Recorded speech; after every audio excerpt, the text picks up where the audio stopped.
Ashley, there's a man here in the studio with me, which A is a whole strange man. experience for me. That's a whole man. A whole dude. I made this man. It's wild. I mean, not alone, to be fair. No. About like 50 less than 50% of the work. Yeah. Yeah. You didn't really have to do any of the turning of the food into a person part. I'm thinking maybe 80-20. That's a fair. That's you know what? that might be generous. What does Tony Stark say in Avengers? You can take like 12% of the credit. Yeah. Yeah, it's 12%. Yeah. Really, you just got to go woohoo, and then a kid happened. Judah, the sad thing is that I am on record on this show previously talking about childbirth and saying that like the sad thing, it's terrifying for a dad because literally all you can do is like not push them down a flight of stairs or something. You know what I mean? Like you cannot do terrible things to the woman that's pregnant. You would think that would be a real simple thing, but we do know that homicide is one of the leading causes of death of pregnant women in this country. So, quickly, I want to acknowledge before we start in earnest, because this kiddo not only graduated this weekend, woohoo! Hell yes! I thought we would record before graduation, but graduation was on Friday. It turns out a senior graduating high school has lots of things to do that week. Has a lot of shit to do that week. Yeah, this was a weird week for us to choose to schedule this, but it's very exciting. What a hell of a week. Got a very busy schedule, yeah. He also, though, he got to vote in his first election since he turned 18 recently. Very exciting. We voted in the midterm primaries, or I say midterms. It's not actually the midterms yet even, but we voted in the primaries for Senate candidates and for Public Service Commission, and we had representatives on our ballot, although they're not going to get counted apparently. And we had a bunch of amendments locally, and I want to say, first of all, good job to you for voting. I'm sure you made all the difference. But the amendments were all defeated in Louisiana. Oh, they were? That's good. They were all defeated. And Jamie Davis won the primary, although he didn't win enough to avoid a runoff. So there's going to be a runoff with Jamie Davis and Gary Crockett for the Democratic candidacy for Senate. So Jamie's a great candidate. I had him on my political show. That's awesome. I'm excited to talk to him again. So excited to support him moving forward. All right. I'm super excited to talk to this kiddo and to have you all talk to him and hear from him about this thing that I love so much. I'm also very excited. So let's get to it. Welcome to the Articulate Coven, the original, unofficial fan podcast and community for Anne Rice's Immortal Universe.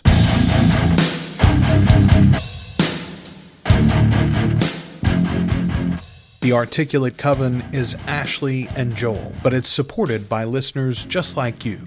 Find out more at articulatecoven.com/join. We are the Articulate Coven, the original unofficial fan podcast and community for Anne Rice's Immortal Universe. And I'm an honorary member. That's right. You're like the original Fledgling, Judah, in many ways. That's right. If you think about it. That's hilarious. That's exactly. We are your hosts. I'm Joel. I'm Ashley. I'm Judah. I'm his son. And if you want to help support this young man's education with some coffee or a donation for college, the Cash App link is in the show notes. Also in the show notes, folks, in the description of this episode, wherever you're watching and are listening to us, is a couple of links for previous episodes that we've done speaking specifically about the Interview with the Vampire 1994 film. Ashley and I love this movie. It has meant a lot to us for a very long time, and we've talked about it, I think 3 times. I know we've talked about it twice. I think we did 2 episodes about it, and we also did a commentary track about it. Yeah, I think that we've covered it quite extensively. I had new feelings this time that I've never had before, though, and it's really weird. It was clearly the same. Well, I say it was clearly the same story. It didn't feel like it. It was very different. Yeah. It was sort of jarring. Yeah, watching it immediately after finishing season 2, I don't know that we should ever do that again. I just had I was like, this felt much more like a shadow of the story rather than like a fully fleshed out version of it to me, which is so weird because I've never felt like that before, I don't think. Okay, so I am doing a rewatch of like the entire MCU currently, including the movies that are not actually made by Marvel from the various universes before, because so many of them are going to connect to this big thing that they're doing with Doomsday and Secret Wars. Right. So I've watched the X-Men movies, a bunch of them anyway. I watched the Sam Raimi Spider-Man movies. I'm about to watch the Andrew Garfield Spider-Man movies soon. But one of the things that occurred to me when I was watching the Sam Raimi movies again, they are very good. A couple of them are even great, I would say. But boy, I did not want to immediately back-to-back watch them with the the new ones, Yeah. because those new ones are just on a different level as far as storytelling and special effects and everything. And it shows all the holes and the sacrifices that were made to like make a palatable. Well, we can't just make a superhero movie. So we've got to do X and Y and Z and whatever. The X-Men movie sort of the same way. It's like that franchise got worse as it went along, but not because they did more comic booky stuff, you know? Right. I think that's fair. Right. It is. It was really interesting. I was just like, they're just missing so many opportunities here. And y'all, I fucking fell asleep. Like, I woke up yesterday and I was like, I'm going to be productive today, la, la, la, la. And I woke up and I was like, put on some laundry and I watched Castle Rock, which was fucking bonkers. That's a great episode.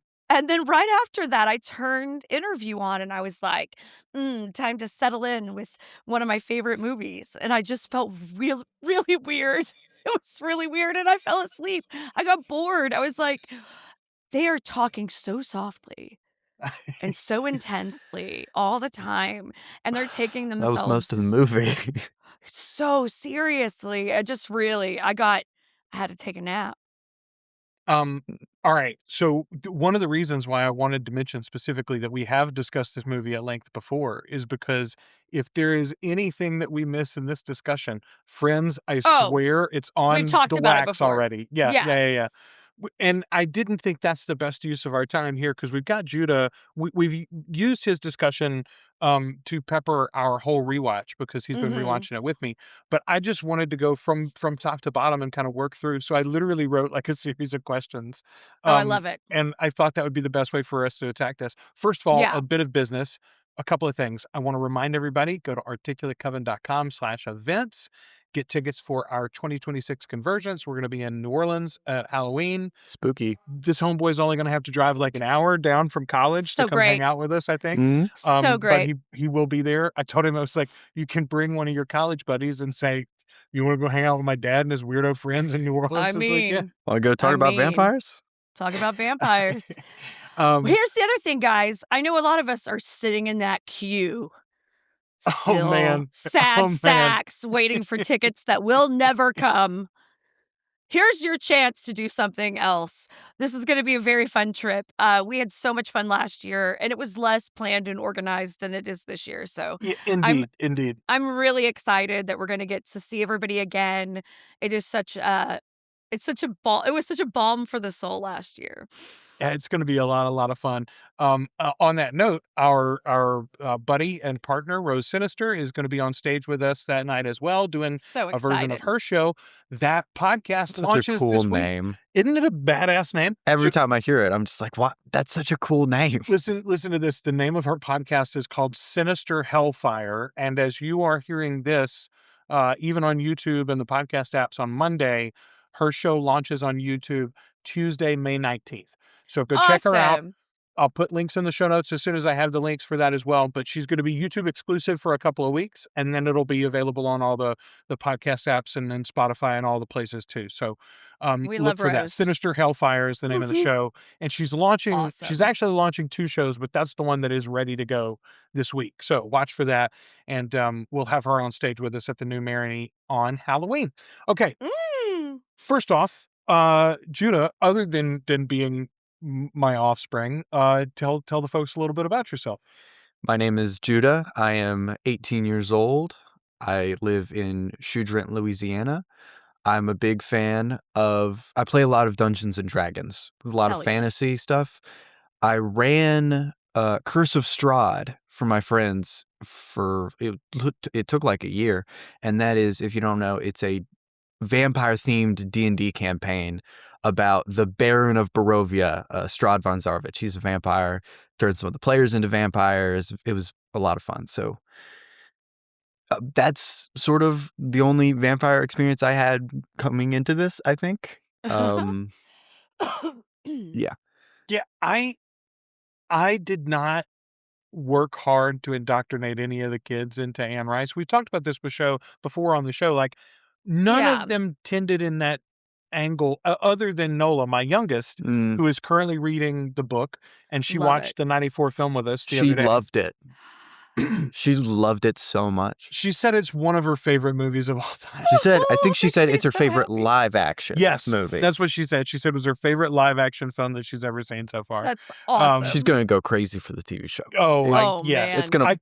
I told her, I was like, baby girl, I do feel I need you to at least read the book. And if you like the book, now that she's seen the movie, I think she's going to accelerate probably reading the book. She's really that's enjoying, by the way, the new audiobook version. We haven't really talked about that on the show. Yes. But, so Christopher announced that they've released new audiobook versions. And so a little bit behind the scenes, I have done some audiobook narration myself in the past. There's about 12 or 13 books, I think, with my voice on it out there. Some of them I even get paid a little royalty for if you go and download them. So check those out. But I don't think I knew that. Did you really not know I that? don't think so. Yeah, I've done like a dozen, I think, total. I make like $12 a month from Audible. Like, it's not a big deal. But some of them I got paid up front, though. That's nice. Regardless, though, in general, those contracts for narration have a set period of time. The ones that I have signed, I think, like I get royalties for, I think, 7 years or 10 years or something like that. And at that point, all of the rights revert to the author, I believe is the way that those work. But my guess is that Simon Vance's contract just was up, and they were either going to have to pay him negotiate a new contract for his already existing narration, or they could do it again. And my guess is Simon is either not interested. Also, his voice has probably changed a lot at this point. It's a long time ago, right? So anyway, whether you like the new voice or not, and I think the new voice is okay. Simon is one of the great narrators of all time.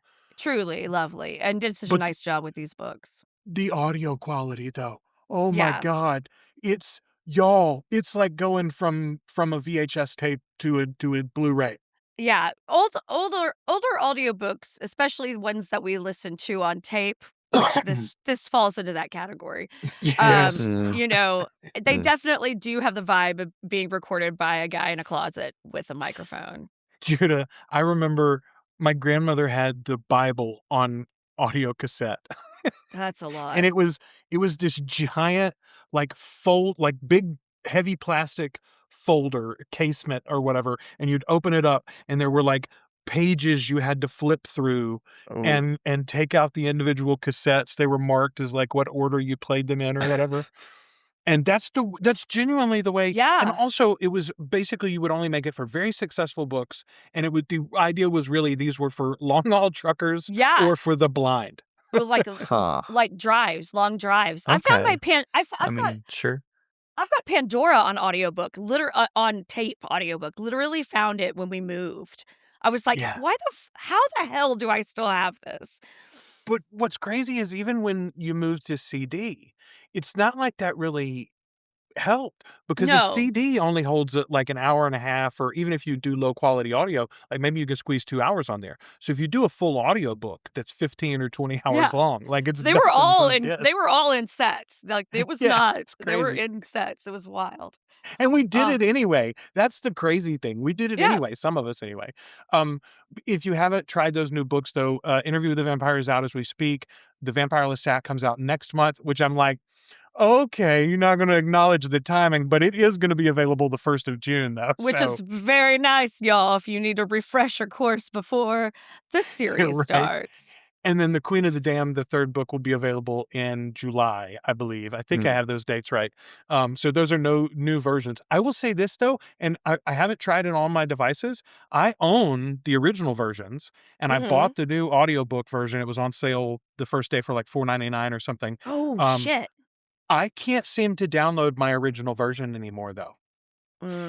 I've seen other people say that the original versions are no longer available for sale, which is understandable. It's not great, but it's understandable. Right. It's probably, like we said, a contract reason. But to not be able to download the file now because I've purchased a new version, I'm going to try on a different device and see if maybe that's Yeah, not that's a little odd. like an app problem or an error or a bug or whatever. But anyway, just a heads up for you all that really do love the Simon Vance versions. Maybe wait on buying the new ones. Or the other thing is, I wonder what the libraries are going to have on hand. Still, you might be able to still, like, through Libby. That's a good point. Because I think on Libby one time I got an even older version than the Simon Vance version for one of the books too. I So, listened to a real weird ass version of the Hunger Games on there. I was like, this is, who the fuck is Who did reading this? this? I was so confused. And then the rest of them I listened to, like, on Audible, and it was Tatiana Malzani, and I was like, well, that would have made the first one so much fucking better. Yeah, that would have been much more enjoyable. Yeah. All right, so Judah, about this topic specifically, you Yes. mentioned you didn't have a lot of vampire background before. About Anne's work and Lestat and Louis and all of this stuff, the Vampire Chronicles. Ashley and I have been having these conversations for like 8 years. You've been in the house. Yes. So, like, how much of this had percolated through to your awareness? I knew vampires. I had heard the name Lestat, and if you said Louis, I could probably be like, I think I've heard about Louis from this, but I definitely heard Lestat. I knew they were gay, and let's see, what else did I know? Okay, weirdly, I knew that in the books they didn't spill blood. I'd heard that, and that sort of stuck in my brain, I guess. Obviously, in the TV show, it's just all over the place. Yeah. But I knew in the books that they didn't do that. I think that's about it. Well, okay. I knew it was an interview because that's in the name, but I didn't know anything about Anne Rice. Context clues. Right, Yeah. context clues. So you Didn't have you to spell were- that out for me. Correct me if I'm wrong, but you were super surprised when Claudia became like a big figure in the show. Like, you didn't really know there was No. a child vampire. I didn't. Mm. Like, whenever Louis picked her up out of the burning house and brought her, was like, change her into a vampire, please. I was very surprised. I was Such like, a good Jacob I was like, Anderson wait. impression. now they're adopting a daughter. This gay couple has a daughter. Okay, this is an unexpected twist. That really did surprise me. Yeah, it is it's such an interesting story, but genuinely, I mean, I wonder what it says about me that Claudia figures so little into my explanation of this series. I don't know, overall. Joel. I think possibly anyone that's listened to the podcast knows that you don't really. Claudia's not your girl. You have a favorite. I do have a favorite. An It's true. unapologetic favorite. I, Um, on the other hand, go to bat for Claudia 8 days a week. I love her. I love Claudia. Okay. In the TV show, I love Claudia. In the movie, Claudia's kind of a little strange. She's a little strange.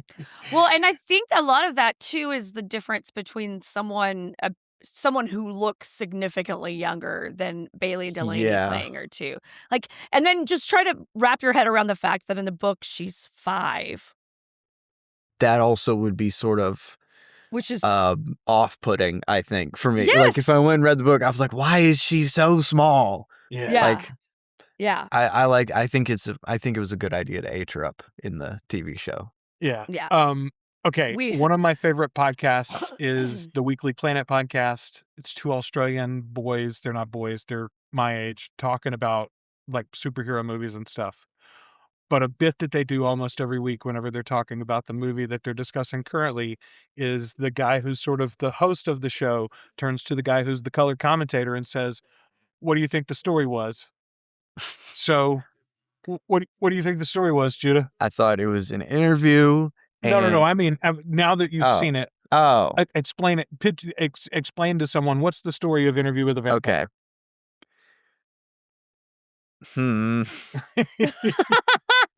How do I like summarize this?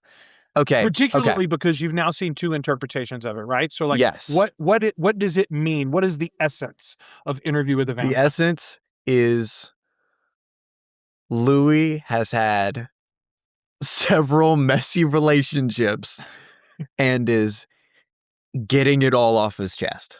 Oh. He's had a very difficult time.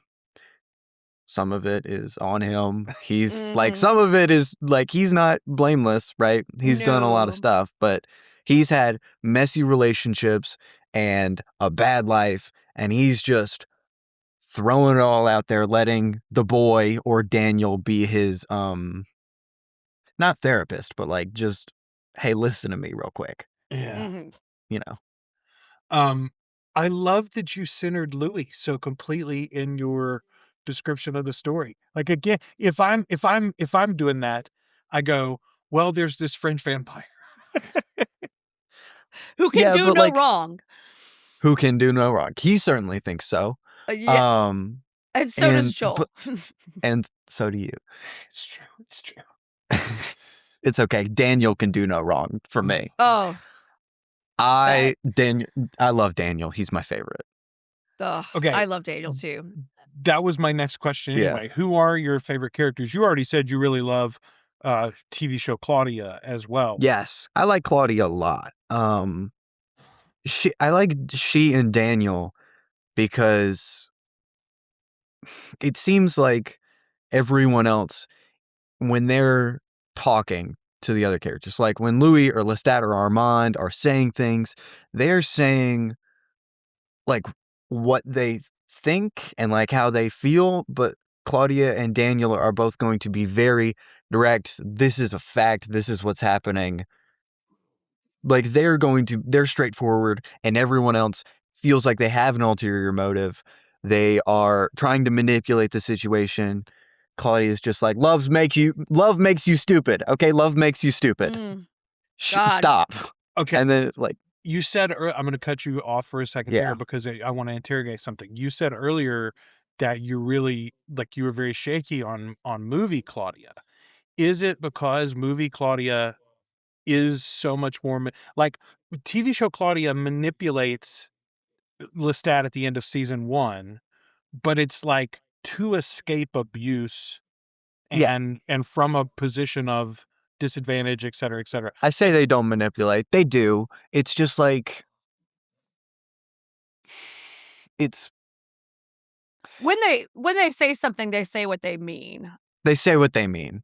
Yes. They that would be my take on that too, because I sort of feel like Claudia's, and we're getting her diary entries, which is a little bit more of like that is what in her mind was happening in the moment, you know? Louis had like memory problems. Some of that is maybe on purpose, and he's had his brain messed with and all that. But Claudia was there, and she says what she means to say, and she airs it all out. She's not like, it doesn't feel like she's ever hiding anything unless it's murder plans.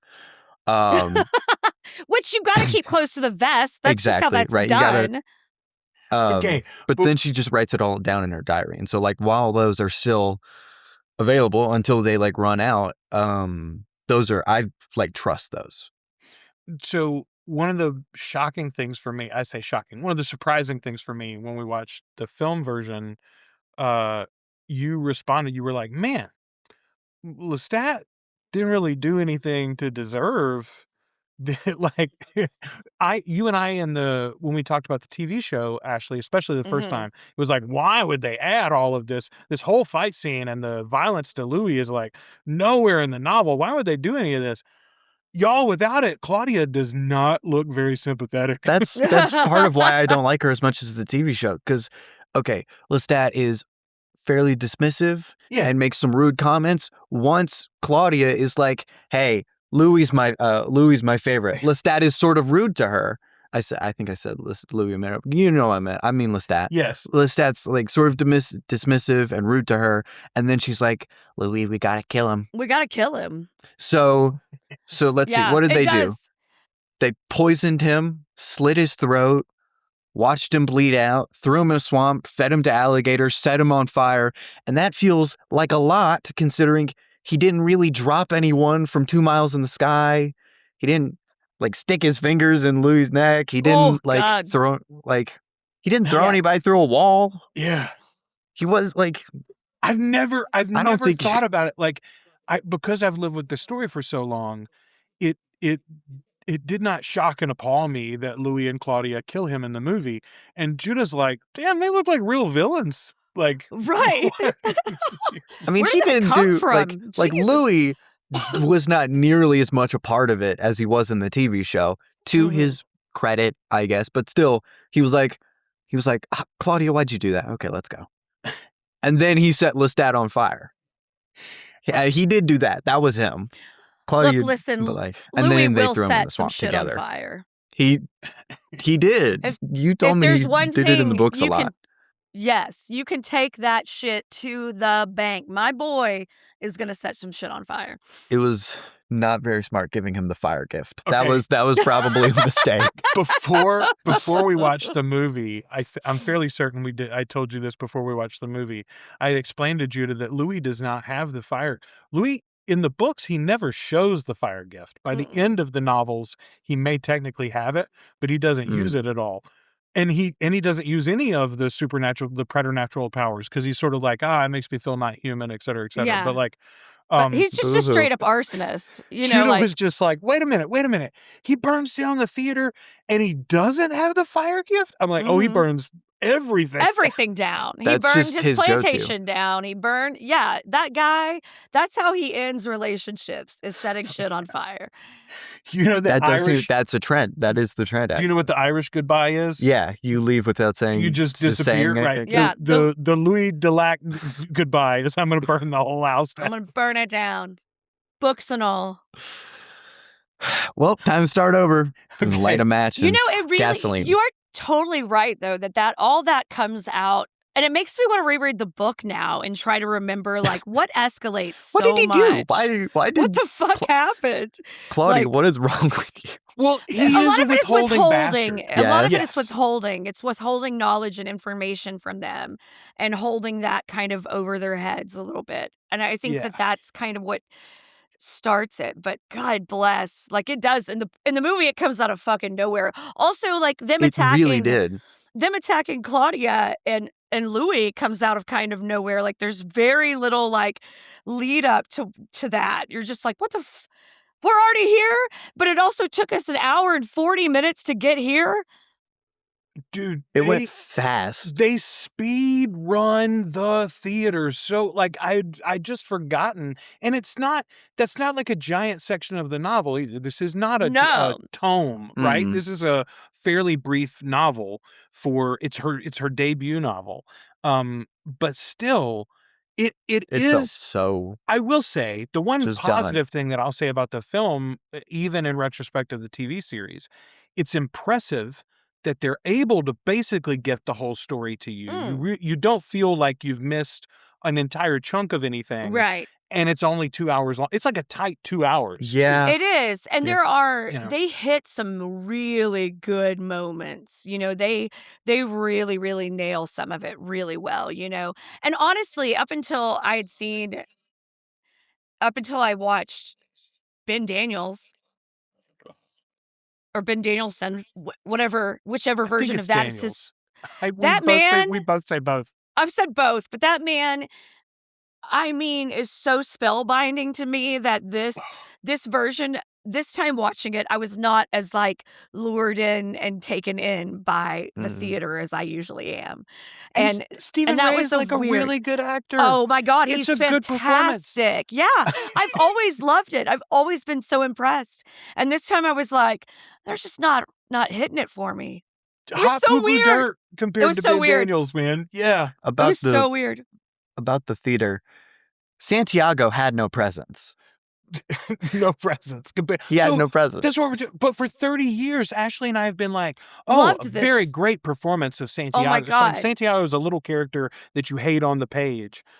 And Stephen Ray does such a good job of like, it's the mimicry, it's Yeah. the taunting, and I the mean, fact that yeah. he gets his comeuppance. That's what's there in the novel. That's all he needed to be in that film for me until I But- knew he could be more.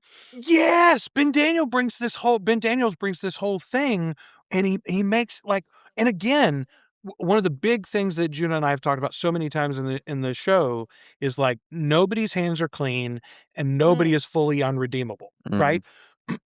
And Santiago is both of those things all the way up until the very last. Like, he chooses in the sewers as he's running away to pull that shit about Claudia and Yeah. to taunt Louis one more time. And then you're like, yeah, cut that motherfucker's head off, in fact, actually. In fact. He really didn't mean- need to do that. He sort of had a get out of jail free card.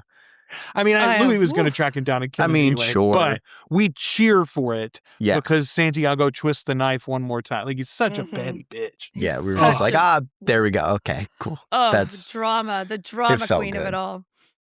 Okay. I said one of my next note is biggest surprises about the story overall, but I think probably it's got to be Child Vampire was the biggest surprise for you, right? Like, Yeah, I think so. did you have any suspicion that killing Lestat might be a part of it all, or trying to anyway? Once Claudia was introduced, I think I did start putting that together. Because like clearly she's too smart for her own good. she's got too much will for her own good, for Lestat's good. Yeah. It was a volatile situation. Yeah, she was. I think she was always too independent, and then Louis is just like, "Oh, my baby girl," but then he's also just, "Oh, Lestat." Yeah. So he sort of. You do see, Judah, I hope you know this and recognize it, the folly of having a child to fix the problems in your relationship. Oh boy, howdy. It doesn't do the trick. No, it was not the Band-Aid It was not that the they Band-Aid. thought it was for like how long? Like 30 years? So in the books, in the book they live together for 30 years, the threesome, don't they? I think it's 30 years. Yeah, Maybe it's at longer least that than long. even. I might thought be it was longer. I thought it was either 30 or 60 years. I couldn't remember. So in the show, it's a little bit less than that. Louis and Lestat meet each other in 1910, Mm-hmm. and then they kill him and flee to Europe in 1940. Kill him. So yeah, and Claudia's not there for the whole time. But yeah, by the time they throw the Mardi Gras ball, Claudia says she's 30, like 38 years old, something like that, 30 something, yeah. 37.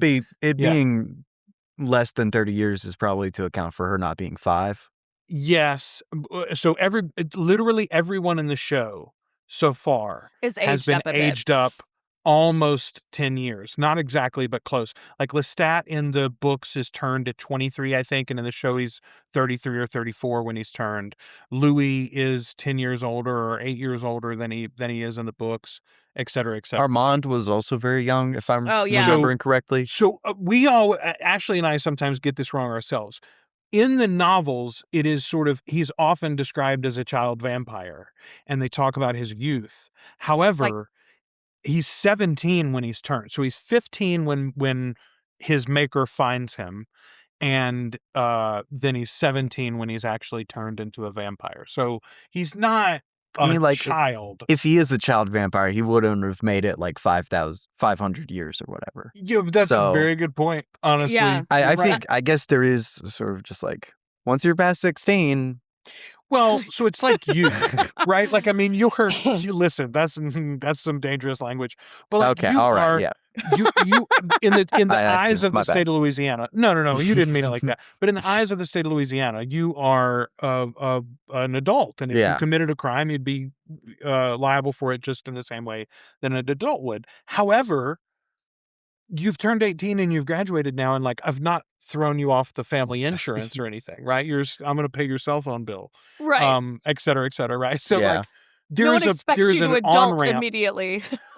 Precisely, there's an on ramp to adulthood, and honestly, I think there always was. For poor people, that on ramp has always been smaller. Yeah. Short. Just short. You gotta merge pretty quick. Let's be real. Oh, that's Judah's favorite part of driving: merging and parallel parking. Don't ask me to parallel park. Just don't. It's not worth it. Okay, what was shocking to you that was left out of the movie in '94 that you were like, oh my God, I can't believe they didn't even do? So I don't know how this is handled in the book, but Lestat did not save Louis at the theater. And they did not have a sort of resolution where it's like, hey, I've hurt you, you've hurt me, kiss and make up. They didn't have that. They did have Lestat chase after Danielle, and that was fun. I like it. I think that's sort of interesting to think about. He's like, now I'm gonna tell you my side of the story. Yeah. Yep. Absolutely. And then also maybe bite you. The way I left that theater in 94, y'all. Oh, just sure we were going to get another convinced. movie. Next summer, Tom Cruise is the goddamn Vampire Lestat. I mean, genuinely, Judah, I told you this the other day, but it's just recently been dawning on me. 30 years I've been waiting. Everybody has been telling me this story was coming. They adapted, we've only barely talked about this, but they made another movie called The Queen of the Damned, which is the two books shoved together badly. Yeah. Yes. But even that, like the announcements were made, they're going to make another Vampire Chronicles book. They've been teasing us since 94. Motherfuckers. 9 years ago, I think it's 9 years ago now, when Ashley and I started this show, the plan was to make it on Hulu, and it was going to be the Vampire Lestat show. It was going to start with the Vampire Lestat book, like young Lestat in France and all that shit. They were going to do Interview with the Vampires like the third season of the show. Anyway. Oh, I was also surprised. Yes. Sorry. No, I went on a phone tangent. I'm sorry. I'm in Rhapsody right now, Judah, because like now that we record this, whenever we finish this recording, well, I can't.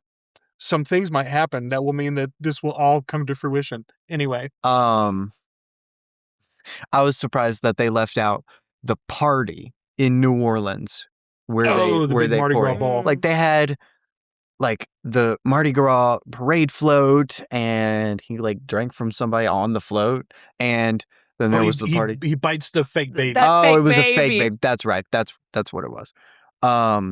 And like there wasn't a hunt. She was like, I brought you to these two drunk guys. And then that was it. Like there was no grandeur. There was no big finale. Lestat didn't go out with a bang. He just feels so good. It's like three small bangs.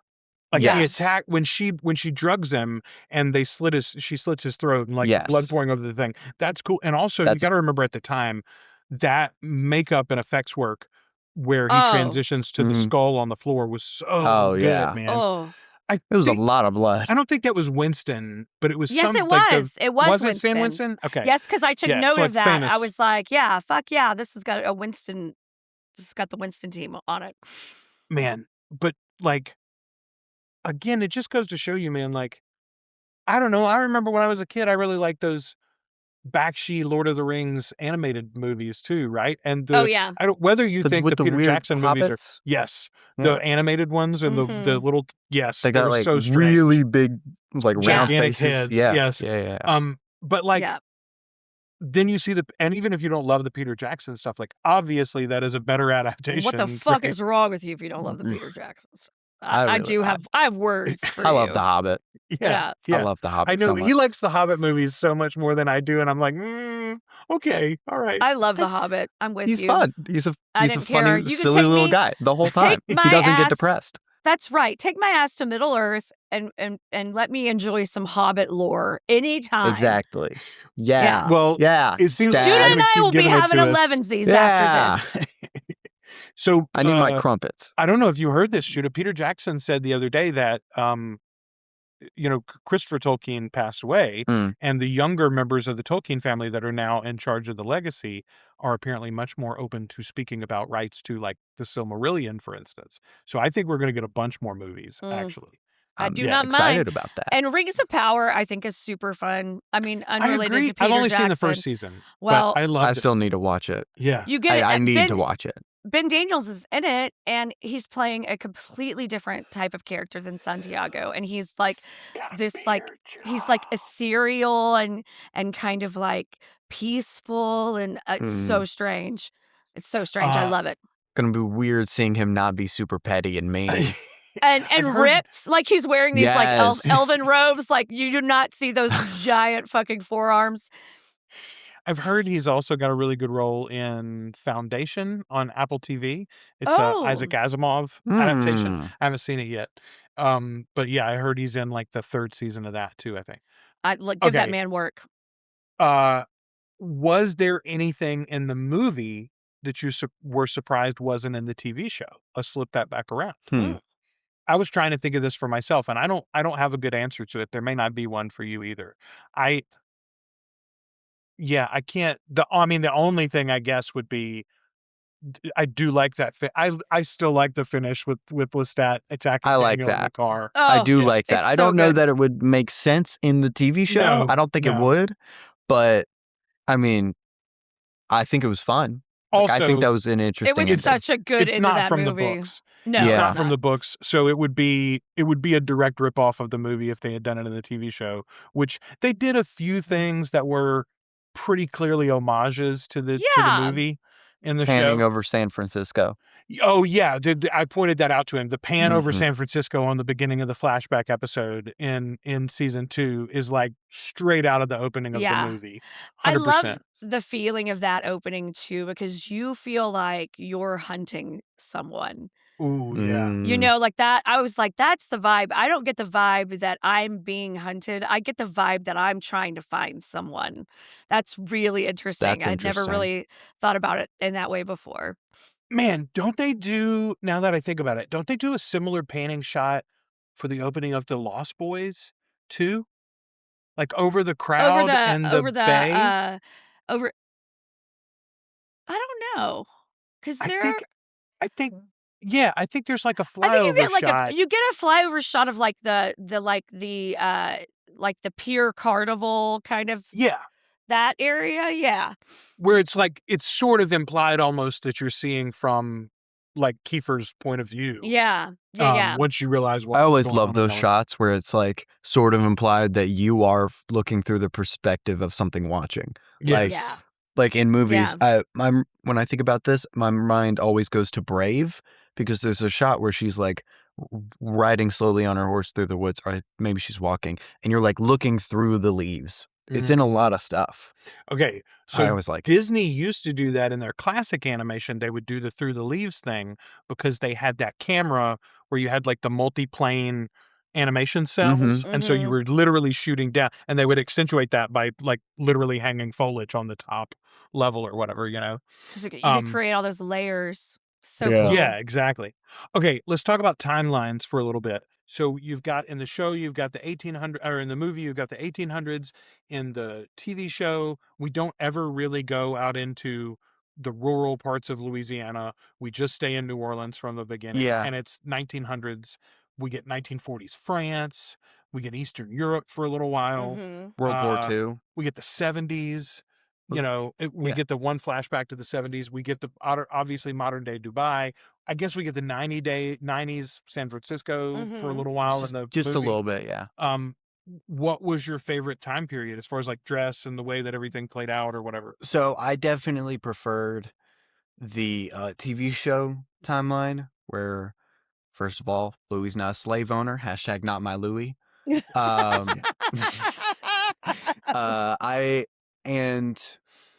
It's very strange and very enjoyable, I think, to see vampires in the modern day, because like, what do you mean Lestat talks to Siri? And what do you mean Armand has an iPad? This guy from ancient Rome or whatever has an iPad and he's like reading. It's fun, I think, seeing them in the modern day. I like it too. Seeing, vampires in the 1800s. Yeah, okay. All right. Sure. But like, that feels like something I've seen before, having vampires in World War II and like not modern Europe, but like recent Europe, that's fun. And like they interacted with older vampires, like I forgot her name, but the lady that said "We are the night." Yes. Yeah. That was like fairly modern vampires talking to ancient vampire. As dude, I like it. Ashley and I were so surprised when we saw season 2 for the first time that there was so little Nazi killing. Oh, we thought when they went to Europe, more.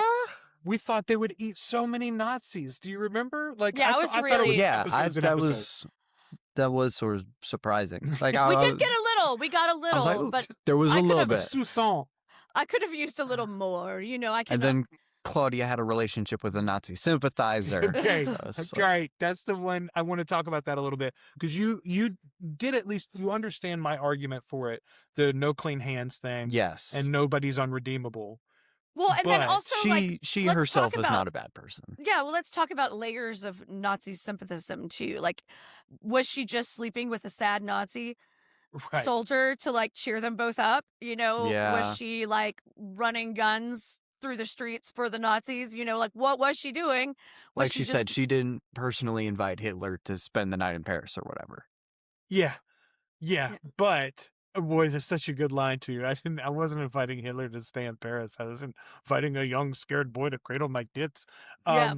But okay.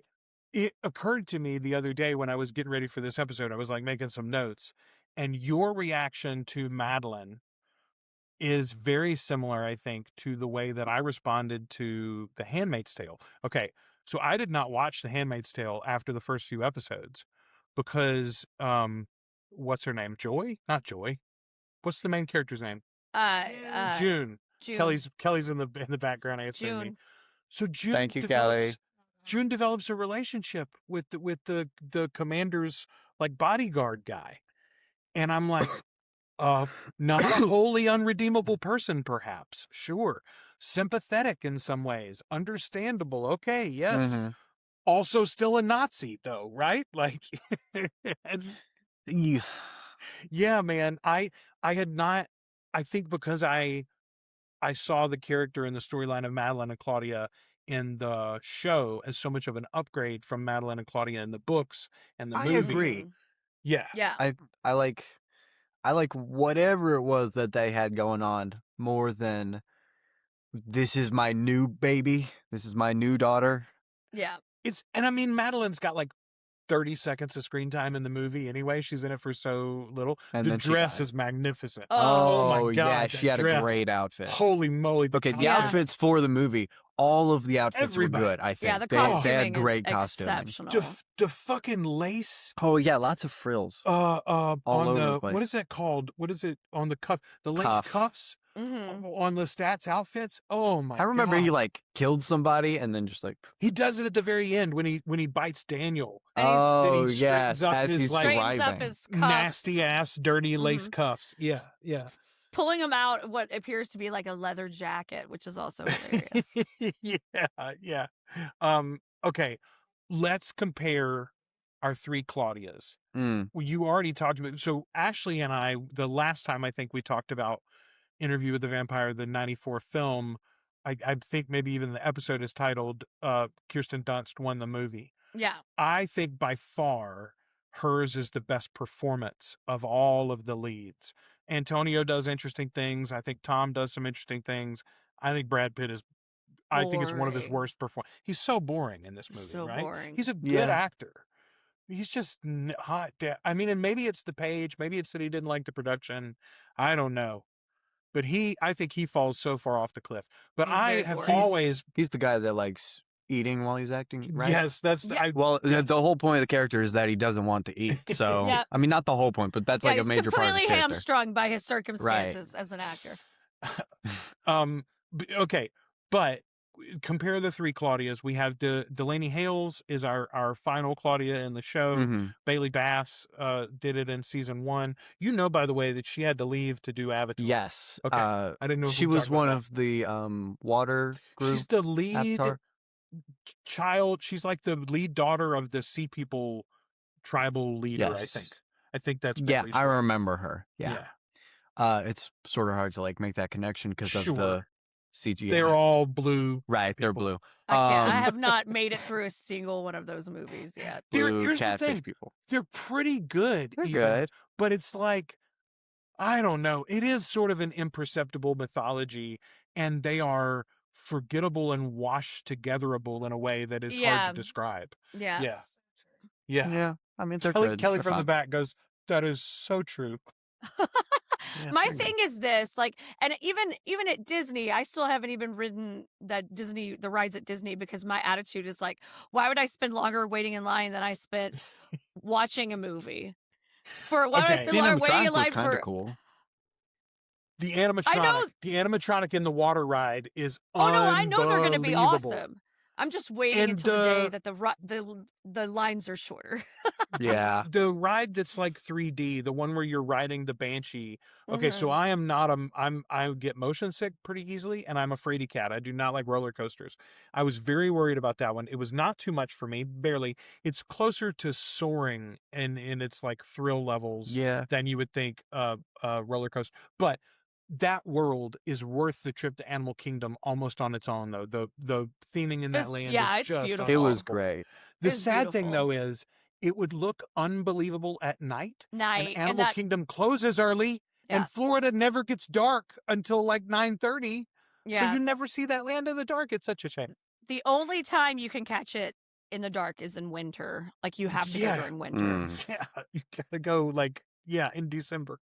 because they do some after hours events or some later hours. But even Animal Kingdom, that only is going to get you to like 8, and all the animals get put up. You know, like that's part of it too. That's why they close early, is because it's a big fucking zoo.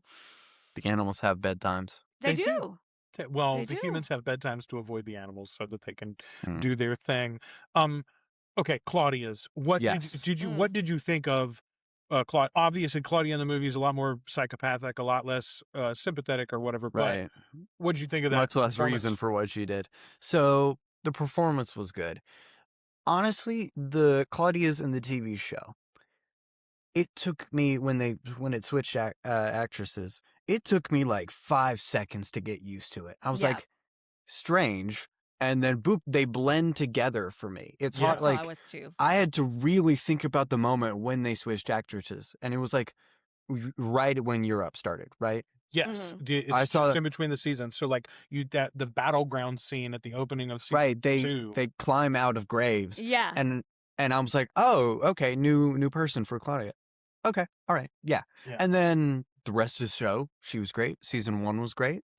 Or that version of Claudia was great. Movie Claudia, sort of 5 years old. Like, okay, the performance was good. The character is really weird for me. Didn't have nearly as much of a reason to kill Lestat.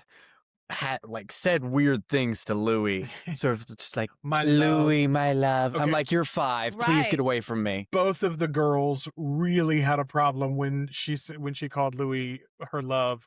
They were both like, "Ooh, it's so gross." I'm like, "Well, it's complicated." Also, Yeah. Well, she's 5.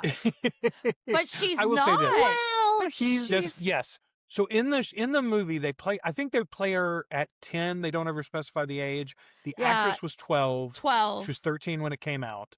So I am the same age as Kirsten Dunst, the Okay. actress, and I had the biggest crush on her when this movie came out, and I've followed her whole career. She's Yeah. Mary Jane in the Tobey Maguire Spider-Man movies.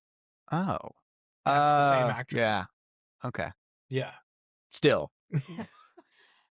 10, 5, 13. It's weird, Not right? for you. And that's weird. That's why they age her up. They Yes. aged her up in the '94 film. You know, she was Yeah. aged up from 5. So that continuing age up makes me more comfortable. I Personally. would rather her and Louis' relationship be father/brother than father/lover or whatever was going Yes. on in the movie. It was weird. And Armand is like, I think he points it out that, or was it Armand or was it Lestat? Somebody was like, you're Claudia, it's like your lover or whatever. Oh, yeah, Armand I think Armand does say something about yeah, something kind of pointed. your companion. Yeah. Yeah. I was like, see, he gets it. Puss in Boots gets it. Okay, let's go there first of all. Yes. You don't know a great deal about Armand yet in the show because we didn't even know he was Armand until the second season. Mhm. And then you don't know until the end of the second season that he's sort of been feeding you horse shit and keeping you in the dark. But talk a little bit about Asad Zaman is Armand in the show, and Yeah. Antonio Banderas is Armand in the movie. Okay. Movie Armand is their relationship, Armand and Louis in the show seem to have a much more pushed relationship. I mean, I know nobody kisses because gay or whatever, but like in the movie, it feels much more intimate, him and Louis, because they're like in each other's faces and they're talking softly about like life in the universe. So you're saying like literally the chemistry. The chemistry, yeah, they have a lot. But then Louis and Lestat in the movie, Louis is just like, yeah, okay, make me a vampire. And then he's like, no, I don't want to eat people. And Lestat's like, God, you're so stupid. Why are you like this? Come on, man. It feels more like roommates. They're like bad than roommates. boyfriends. Yeah. I think that has a lot to do with the those actors being real uncomfortable. They were so scared of the gay. It's crazy. Let me make sure I hang out with a lot of women in public. Yeah, they literally Yes. did. They literally did. Yes. They were Yes. both like very public with women at the time. Armand don't care. Okay, and it's funny though that you say like you could not break away from the Puss in Boots at all. I couldn't get. He's so indelibly Puss If I in Boots. close my That's eyes, so- it's just Puss in Boots talking to Louis. Oh my God, that's so It's like, funny. why is Puss in Boots talking about draining blood? So I had the biggest crush on Antonio Banderas on the Oh. fucking planet. When this movie came out, girls were hot. A lot of girls were very hot for Brad Pitt. A lot of girls were very hot for Tom Cruise. And there were like a handful of us that had seen Antonio Banderas and were like, oh no, that's the real man. Yeah, It's I think that's fair. it's very similar to the like public eruption of Pedro Pascal, right? As Mm. far as like it's a new type. I say new. It's not new, right? Because the Latin lover is something that Hollywood's done Oh, since yeah. its beginning. However, this was a version that we had not been fed in a mainstream way in a very long time. Also, And so one he of was those, so different. yeah, and also very different from the character on the page, but it also was one of those situations where I didn't really even mind that much because it was Antonio No. Banderas. When I was he like, runs his hand along the flame, the fire? Oh holy my shit. Christ. Yeah. Yeah, Yeah. Woo! Mm. I mean, he did good. It's just I I understand exactly I can't what you're separate saying. him from Puss No. in Boots. Nope, I I get really it. like Puss in Boots. I get it. really enjoyed both of those Man, movies. his solo movie is so fucking good, by the way. If you have Mind-blowing. not paid attention to the It's Shrek franchise for a while, that solo Puss in Boots Get movie. caught up with the Puss in Boots, friends. No, Catch just up that with your one. Shrek lore, just- please. I'm saying you can skip the rest of the Puss in Boots movie is so different. Like it's literally like it's like what's the Seventh Seal or whatever, the Ingmar Bergman movie where he plays chess with death. That's what Puss in Boots is, honestly. So the first Puss in Boots movie was also very good. Not nearly Wait a as minute. good. Wait a minute. There are I didn't There's know there were two. multiple. Yes, I there's meant two the- Puss in Boots I movies. meant the one that came out recently. Last Wish or something like that. Yes, that's okay. the one. So the first one, I'm going to very briefly describe the plot to you. Puss in Boots grew up in an orphanage, and his closest brother and friend was Humpty Dumpty. Oh man. And so they had a falling out. Humpty Dumpty comes back and he's like, "Hey, Puss, let's go get the beans from Jack and Jill." And then they grow the beanstalk and they find the hen that lays golden eggs, and they're like, "We're rich." And then I don't want to spoil it. Do things not go well for the friends? Things don't go perhaps? well. Oh my. Also, Okay. there's another cat that Puss in Boots has this relationship. It's the black and white cat, Kitty Softpaws. Okay. I feel ridiculous. But yes, she was in the first movie. Okay. All right. Now I got to rewatch the first. You Puss in do. Boots movie, It's I actually guess. very good. Genuine. I The remember animation's not watching- as pretty. Yeah. No. Oh, the animation in the second one is just amazing. I think it's Beautiful. some of the same animators maybe that worked Yeah. on the Spider-Verse film. I can't remember. That is Anyway. hilarious. Okay, but yes, like it is crazy to me to think of that actor. Like for you and I, Ashley, it was like the breakout with Desperado, right? Desperado, And then he yeah. does this, and then he does Zorro, and Yeah. it's like that. We think of him as this like just indelible sex machine. Yeah, And badass Judah's like, action. do you mean the tiny hero. talking cat? No, Yeah, it's no, so funny. I indelible sex love it. It machine. makes me so And happy. also an indelible sex Also a sex machine. Yeah, he's a ladies' man. Very good point. Listen, with that voice, you can't be anything but a Look, ladies' listen. man. All I wanted to do was look and listen. You genuinely. All right. Let's talk about Tom versus Sam for a minute. So first of all, our younger son, who did not want to watch this movie, by the way, and in his letterboxd, he gave it a 3-star, but he said, "I now know I don't like vampire movies." He just did not care for that at all. Oh no! This is weird. However, his Yeah. biggest beef was Tom Cruise. I did not know he was such a Tom Cruise hater. I didn't either. What Sort of is out of where do left you field. stand on the King Scion of Scientology? Ah. Don't sue me, L. Ron Hubbard. He did. He, I mean, not as good as the TV show. You do not have. period. So I have an affinity for Tom Cruise because he was such a movie star in the 80s and the 90s. When I was growing up, like he was such a big deal. There were a lot of movies that I really liked that he figured a main part in. I think the biggest one for me still is probably A Few Good Men, although this movie played a huge role in my love of Tom. Like, Yeah. I'll forgive Tom Cruise a lot of things because he Yeah. put on that blonde Yeah. hair and did a pretty good job of playing my favorite character. He did a good job. I don't care about him at all. Yeah. I don't know. Like, I couldn't name something else I've seen him in, although I'm sure I have. He's Tom Cruise, right? But like, maybe, I don't know. He's fine. He was fine. I like the character. I don't like. I've never been that into Tom Cruise, even as a woman of a certain age. Yeah, you're even like risky business age. Like you're not that much older than me, but no. like, that was on cable all the time when we were kids. Yeah, no. He just something about him always seemed a little put on to me. And then I learned about the Scientology of it all, and I was like, oh, that all makes perfect sense. Yes, This guy's so crafted. Yeah. The whole yeah. personality is very, very crafted. Yeah. Absolutely. That's what I complain all the time about The Rock about, right? Oh, his like yeah. his yeah. movie career is so managed because of his brand or whatever. Okay, I can't get punched more than I punch you. talk about Sam though a little bit. Obviously, you'd never seen Sam Reed in anything else. Ashley and I did not know hadn't. him before this Mm-mm. project. So I think he did a great job. On the other hand, right?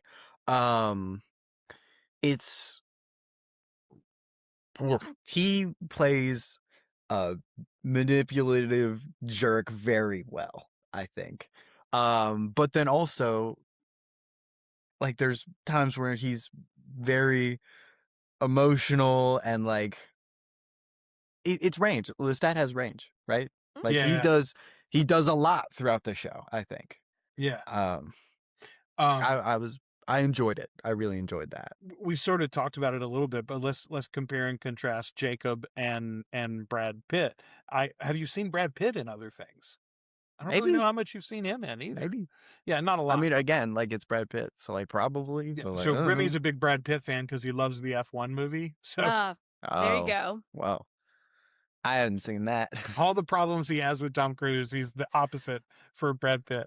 He was- But he's Well- he's a nothing in this movie. He's just a non-presence, right?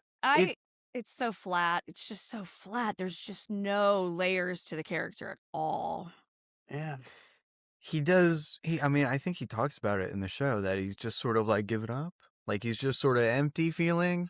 And so then the acting is just sort of, oh, well. Yeah, it's like he really I'm took San that Francisco note. now.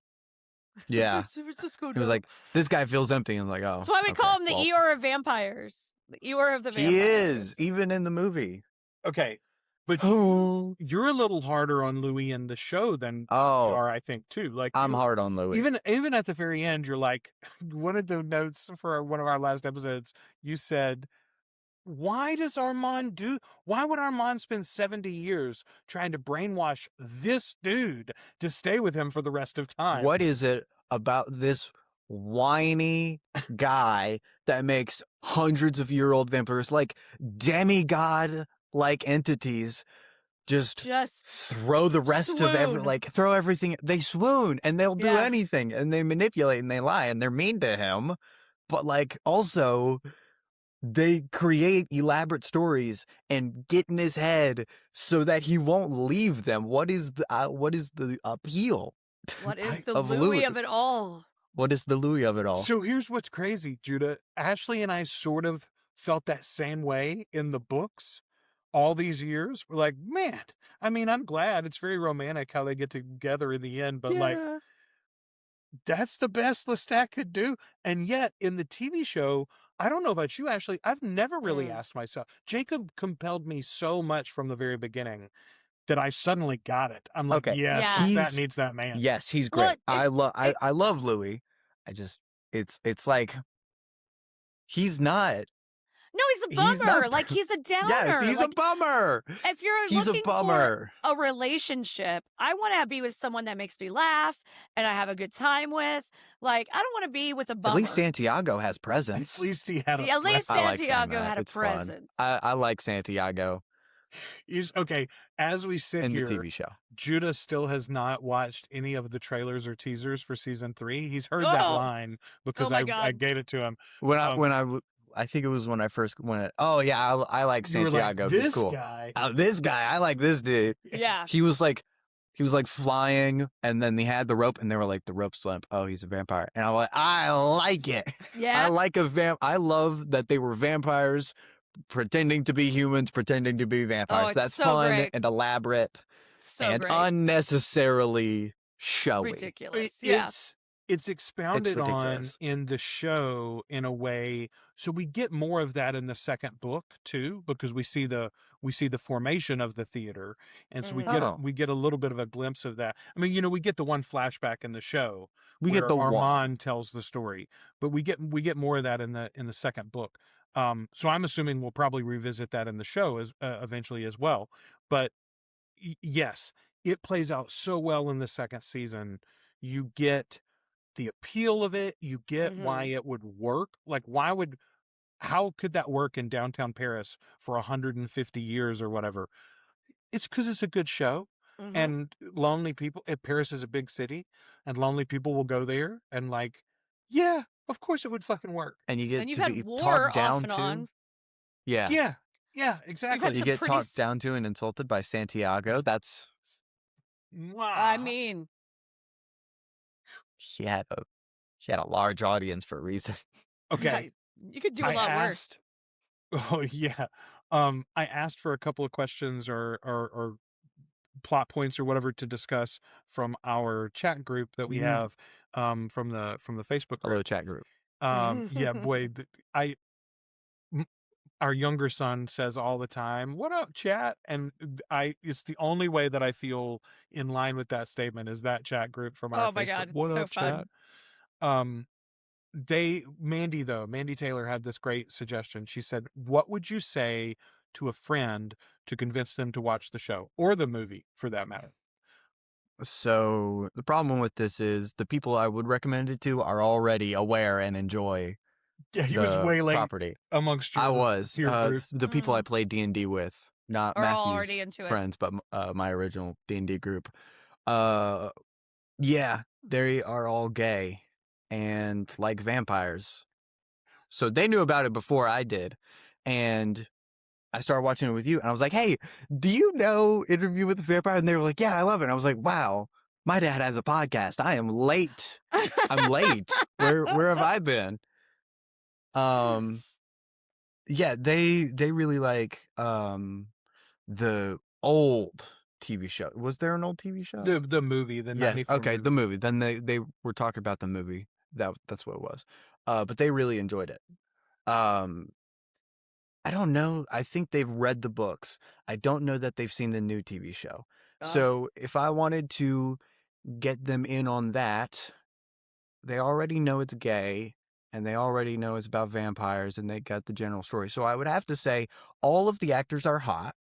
Mm-hmm. They're so good. Sam is ridiculously good as Lestat. They're all just... It's great. It's fantastic. Yeah, they're all hot, and I really do like based on what I know about the books and the movie, I like the changes they made with the TV show.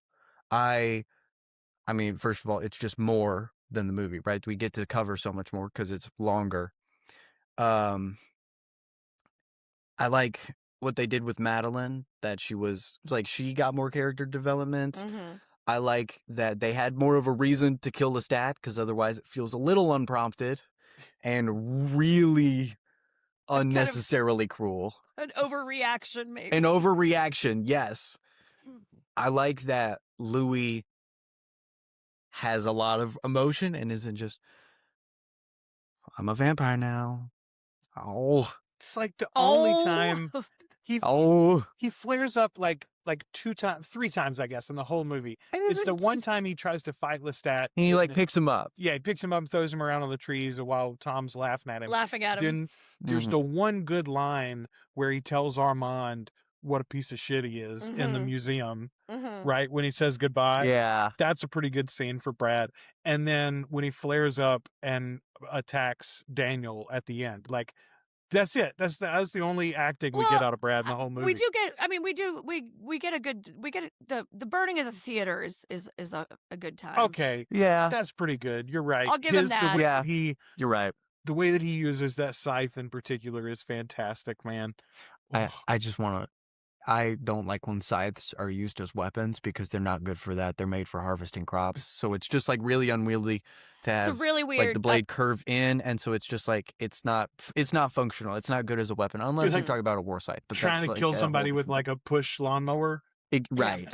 Yeah. It's like, I mean, you can, I guess. Sure. I guess it sort of looks cool, but like it's There's in reality, ways. you could use anything. Better ways. Like there were no other prop weapons. Yeah, there's not a sword and that's such a strange, unnecessary little nitpick. Also, why is your prop that short? Why is your prop that sharp? Why is your stage combat weapon? I mean, they deadly? are eating people, I guess. So, but like also they're doing that with their teeth. So that's a very good point.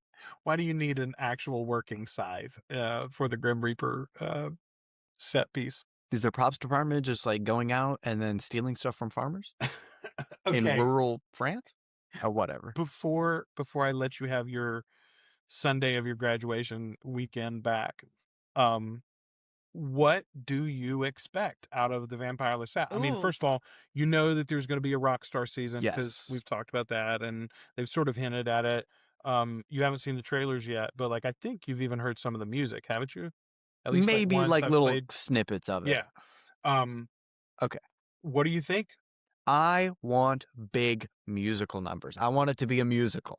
I want like full-length songs. I don't want it to be like a little bit of Lestat playing guitar and then we cut to backstage afterwards and they like eat somebody. I want him on stage. I want to see him perform. I want it like I don't know exactly what the music will sound like, but like I'm sort of hoping it's Queen. Like maybe. I think that would be a cool.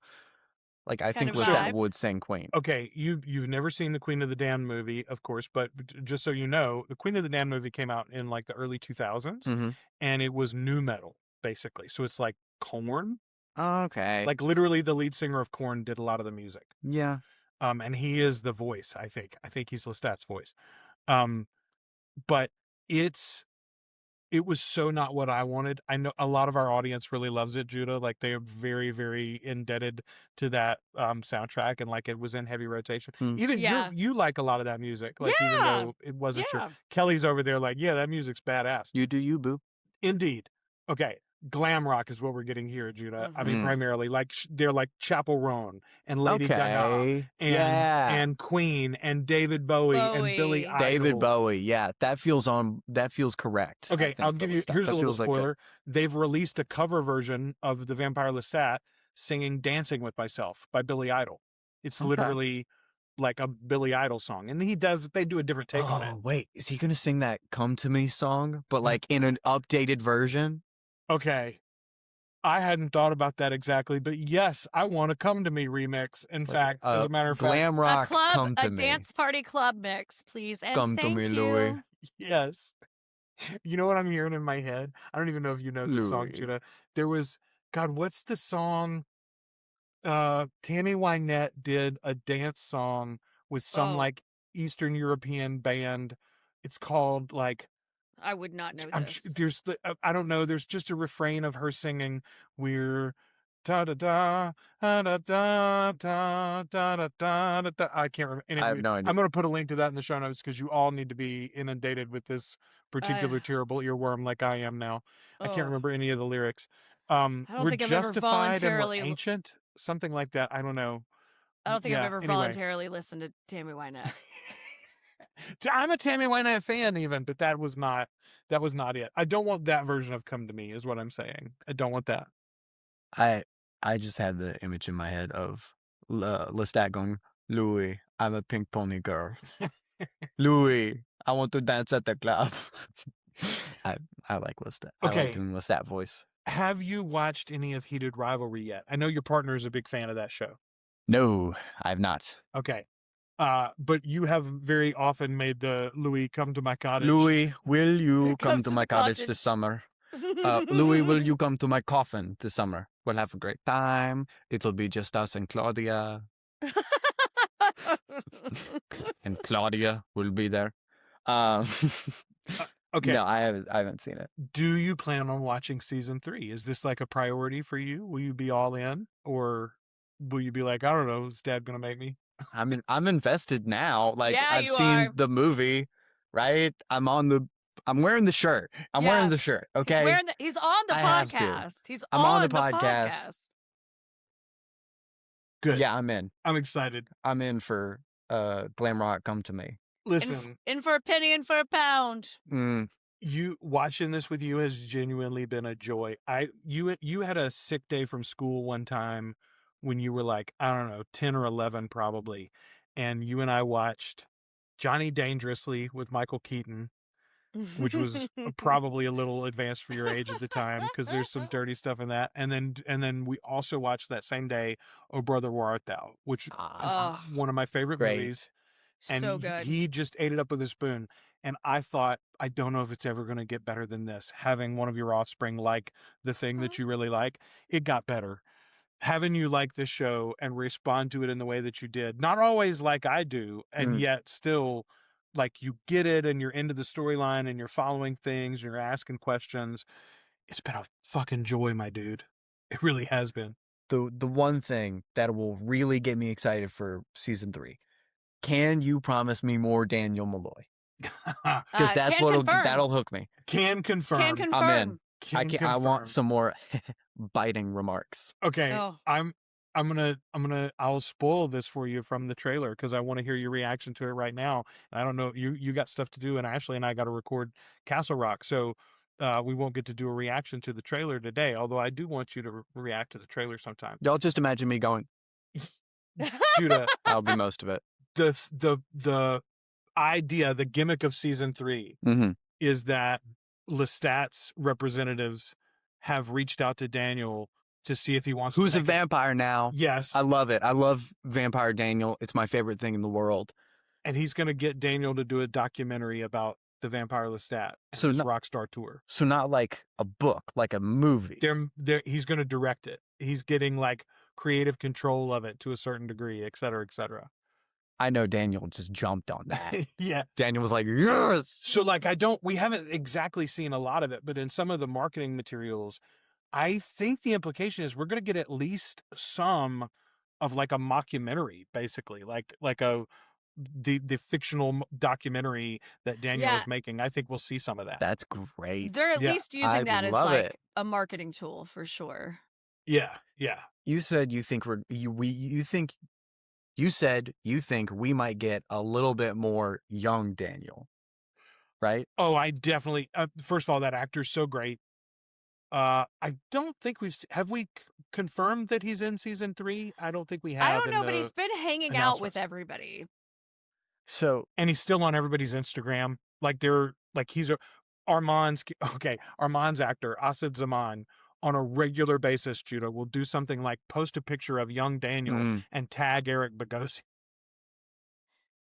Be like, still hot after all these years. I ship it. Personally, I hate Armand in the way that I think I was supposed to hate Santiago. But I don't hate Santiago, and I do hate Armand. He, like, I've got a lot of feelings about TV show Armand, and most of it are like, why? Woo, what are you doing? Like, I feel like I know what Lestat is going to do in any given situation, and I don't know what Armand is going to do. Yeah. And it weirds me out, and he's like messing with people's brains, so like I can't trust anything. You said that there's a theory. I don't know like how many people like believe this, but that Daniel doesn't actually have any kids or wives, and it's just that Armand put that in his brain, and so he's been there the whole time. In the book, Daniel and Armand have a relationship. Yes. Directly after Daniel leaves that interview, and we don't know about that until later in the books. But they end up having this ongoing thing. The chapter is called in the book "The Devil's Minion," and so in the fandom, that's been very much like, "Hey, when are we going to get the Devil's Minion? When are we going to get the Devil's Minion?" I don't hate it. No, I'm excited. I'm excited about it in the show in a way that I wasn't in the book. A huge piece of the fandom that definitely ships them for sure, big time. Daniel is my number 1. Armand is my number 100. However, I kind of like it. I think that has some potential. Well, okay. Power dynamics is such a thing across the show. I mean, it's in the book and in the movie too. Every single But relationship. it's more so in the show than it is even, I think, maybe even than in the book. And the nature of the power dynamic is so different, or at least more complex in Armand and Daniel's relationship in the show than it was in the book. That's what I'm excited about, is like Daniel does not give a shit about that dude in a way that he very much does in the books, right? Like, I think nearing the end of the show, he was like, someone get me out of here alive. They're going to eat me. However, prior to that and sort of putting on a brave face, he's just like, I don't care. Y'all are dumb. This is dumb. Y'all are messy. I'm going to tell you about how messy you are. I'm so here for all of that. I wonder how much we're going to get that in season 3. So I'll give you another little preview. There was some spinoff projects, because there's other shows, right? There's the Witch show, yes, sort of vaguely connected. There was a Talamasca show, vaguely connected. I was aware that this was like maybe same universe, just over here, not vampires, it was witches doing their own thing. Yeah, and we get a few cameos. In a different part of town are the witches. In a different part of New Orleans. The vampire that is with Lestat when Louis comes to see him in New Orleans? Like the other vampire, the loser vampire that's there? Yes. Okay. That vampire appears in Mayfair Witches season 2 in like one scene. Oh, yeah. He was like, where am I going to go? It's a hurricane outside. Yeah, that guy. And he's still in New Orleans at a later time or whatever. So yeah, they're connected, but there was a rumor or not a rumor, it was in pre-production. There was going to be a spinoff show called Night Island, which again is something that happens in the later books. But Armand has this island resort that he sets up off the island of off of Miami, like it's like south of Miami somewhere, and the rumors are that that's still been rolling around in the background, and that's probably going to be a heavy Daniel and Armand show. I'm up for that, right? I'm here for that. Yes. Oh no, don't give me more Daniel content. How dare you? Oh no, it'll be so interesting to me to see where they go with season 3. Is the Vampire Lestat a 2-season story, or do we finish this whole story in 1 season and then move on? I don't know. No way. I hope not. I'm with you. I think it's got to be 2 seasons. Yeah. Pretty please. You've made me wait 30 years for my favorite book to be adapted. Give me 15-ish episodes at least. Yes. Pretty please. Yes. Please. Judah, what are you most excited for headed to college in the fall before we say goodbye to you? I am excited for the lazy river, which we can't call a lazy river. It's a leisure river because tigers aren't lazy. You have a lazy river? There's a lazy river? Temperature controlled year round. Yeah. It's unnecessary. It spells out LSU. It's in their rec center. Yes. Their version of the rec center, Ashley. That's amazing. That sounds amazing. I too would be excited about the lazy river. Okay, I honestly, should've- I'm excited about cool classes. Yeah. I want to talk to interesting people and learn interesting things. Hell yes. Like, especially Look at this. about what I want to be doing, which is like environmental work and stuff. You know, I don't really want to take another trigonometry. And so like I you know, basic math classes and basic English classes, but I get to like actually do what I want to do. Learn Yeah. what I want to talk about with Yeah. my teachers, and I think that's fun. That was. But then that's also Lazy awesome. River. Then also lazy river. And That's also just Lazy a River. perk. Just big plus. Ashley, Yeah. what was one of the things that you wish you would have done more of, like outside of class? Like an organization that you didn't get involved in as much, or like, okay, here's one that I think of specifically. I'll give mine first. Late in my college career, I realized that the art department would hold movie screenings on a regular basis of like classic films, and then like have discussion afterwards. I started going to those all the time, like my last year or so, and then after I graduated, I went a lot too. I would have done a lot more of that when I was at school if I would have known that was around. I gotta right? be real. A real talk. I was doing what I wanted to be doing. Girl, I was like that doing answer so theater. much too. I Good was answer. doing theater all the time. I was doing exactly what I wanted to be doing. That was what I wanted to be doing, and I did it. I did it all the time. I just, 24/7 we were doing theater, and it was awesome. That's what I was. That's what I don't have any like. I wish I had done more. I wish I'd done different. I love that I dove into that theater department the way I did, and wanted to learn and do everything. Yeah. No And find my regrets. people. Find my people. That's the best thing. I never really had my people until college. So I am so this is the one thing that I'm like super, super jealous of him about. He's had a great group of friends. He's got like 6 guys that are like super tight, 5 at least that are like best. They're all over each other all the time. But like they have been friends since elementary school, Mm. right? Yeah. Yeah, and all the way through high school too. I did not have that. I had like Yeah. 1 or 2 friends that were same. real friends in high school, and I've only held on to a couple of those through into adult life. Whereas college, I've got 20 people that I consider, Mm-hmm. close friends from college. Mhm. Anyway, I love you. I love you too. Real proud of you, homie. Thank you. Thanks for joining us. Mhm. The whole coven is quite proud of you. I got so many comments that are like, I'm so excited to meet Judah, or congratulations, Judah, on graduation, or blah, Yeah. blah, blah, whatever. Thank y'all. I We're all appreciate very it. excited for you. Yay! Woo! In a few years, we'll probably do this with Nola as well, I guess, now that she's on this train too. So there you go. I told Remy we've got to figure out what vampire movie we can watch to justify this in a year as well when he graduates high school. It might have to be Hotel Transylvania. Yes. Something. I would be Sorta. into that. We'll have to go way out of the box, perhaps. I haven't So, watched Hotel I guess, like, Transylvania. I'd be into that. What do you think about Dracula? I will say that is a whole Dude, film man. series full of daddy issues, which we do talk a lot about on this show. So We do. The second one, especially, I think. Oh, Grandpa's racist. How do we tell him? How do we tell him? That's what the second movie's about. Just relatable content in this day and age.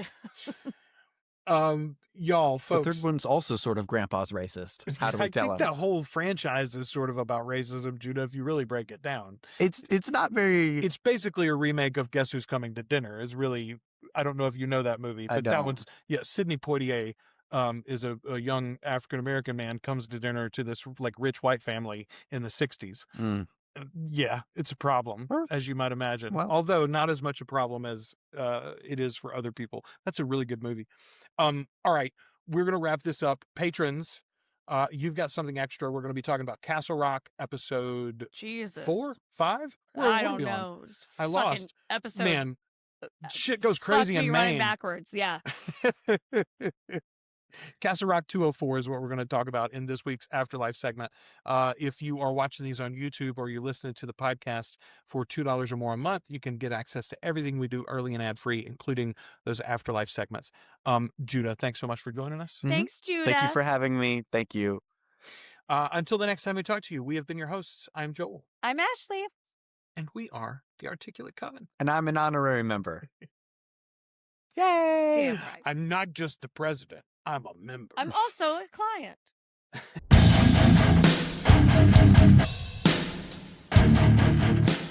Thank you for sharing this time with the Articulate Coven. Support the show as either a free or paid member at articulatecoven.com/join. You can also find us on YouTube, Spotify, and wherever you listen to podcasts. Find more from the Coven with our sister show, Flan Again, covering the works of Mike Flanagan.